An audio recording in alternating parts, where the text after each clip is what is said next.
Hi friends, ఈ మధ్య యూట్యూబ్లో బాగా వైరల్ అవుతున్న వాటర్ మిలన్ ఐస్ క్రీమ్ ఎలా చేసుకోవాలో చూద్దాం. ఇంకెందుకు ఆలస్యం, ఒక మీడియం సైజ్ వాటర్ మిలన్ తీసుకొని దాన్ని 2 పార్ట్స్ గా కట్ చేసుకోవాలి. ఆ తర్వాత వాటర్ మిలన్ ని చిన్న పీసెస్ గా కట్ చేసుకోవాలి. ప్రిన్స్ దీన్ని ఎప్పుడు ఫోన్ లో చూసిందో ఏమో గానీ ఇది చూసినప్పటి నుండి వాటర్ మిలన్ ఐస్ క్రీమ్ కావాలని ఒకటే గోల. మరి పిల్లలు అంతలా అడుగుతుంటే చేయకుండా ఎలా ఉంటాను?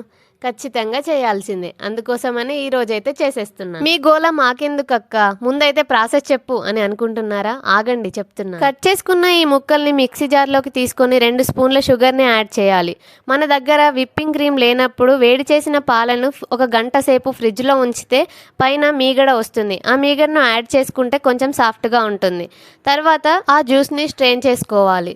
స్ట్రెయిన్ చేసుకున్న జ్యూస్ని నేనైతే ఇక్కడ జ్యూస్ని స్టీల్ గ్లాస్లోకి పోస్తున్నా.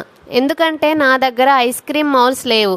నేను ఈ ఐస్ క్రీమ్ని స్టీల్ గ్లాస్లోనే చేద్దామని అనుకుంటున్నాను. ఇలా ఇక్కడ చూపిస్తున్నట్టుగా ఎయిర్ లోపలికి వెళ్లకుండా టైట్గా కవర్ చేసి చాక్తో మధ్యలోకి కట్ చేసుకొని దాంట్లో 1 స్పూన్ ఉంచి 5 నుండి 6 గంటల పాటు ఫ్రిడ్జ్లో ఉంచితే water melon ice cream ready అయిపోతుంది. వీడియో నచ్చితే లైక్ చేయండి, అలాగే సబ్స్క్రైబ్ చేయండి. మరిన్ని మంచి వీడియోల కోసం మన ఛానల్ని చూస్తూ ఉండండి. Bye friends.